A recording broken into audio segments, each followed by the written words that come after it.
ഇതൊരു സാധാരണ ചൂടല്ല. നമ്മെ വേട്ടയാടുന്നൊരു അപകടമാണ്. നമ്മുടെ ജീവൻ പോലും അപഹരിക്കാൻ കഴിയുന്നൊരു പ്രതിഭാസം, എൽ നിനോ. പസഫിക് സമുദ്രത്തിലെ വെള്ളം അസാധാരണമായി ചൂടാകുമ്പോൾ ലോകമെമ്പാടുമുള്ള കാലാവസ്ഥ മാറുന്നു. മഴ വരേണ്ട സമയത്ത് മഴയില്ല, ചൂട് മാത്രം. ഈ അവസ്ഥ ആരോഗ്യവാനായ ആളുകളെയും പോലും വീഴ്ത്തും. ദാഹം തോന്നുന്നതുവരെ കാത്തിരിക്കരുത്, അത് അപകടകരമാണ്. ഓരോ മണിക്കൂറിലും വെള്ളം കുടിക്കുക.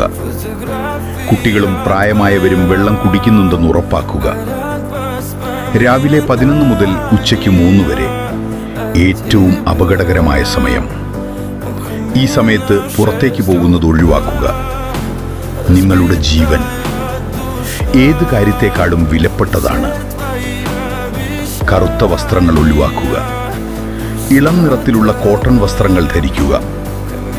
കടുത്ത തലവേദന, ബോധക്ഷയം, ഛർദി, വിയർക്കാതെ വരണ്ട ചർമ്മം, ഇവ ഹീറ്റ് സ്ട്രോക്കിന്റെ ലക്ഷണങ്ങളാണ്.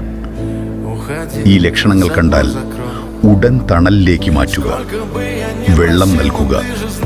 വേഗം ആശുപത്രിയിലെത്തിക്കുക. മൃഗങ്ങളെയും മറക്കരുത്. അവർക്കും ഈ ചൂട് സഹിക്കാനാവില്ല. നിങ്ങളുടെ വീട്ടിന് സമീപം അവർക്കായി വെള്ളം വയ്ക്കുക. തണൽ ഉറപ്പാക്കുക. ഈ സന്ദേശം ഇവിടെ അവസാനിക്കുന്നില്ല. ഇത് പങ്കിടേണ്ട ഒരു ഉത്തരവാദിത്വമാണ്. ഇന്ന് നിങ്ങളിത് ഷെയർ ചെയ്താൽ നാളെ ഒരാളുടെ ജീവൻ രക്ഷിക്കാം. ഓർക്കുക, നമ്മൾ ജാഗ്രത പാലിച്ചാൽ മാത്രം നമ്മൾ സുരക്ഷിതരാകും.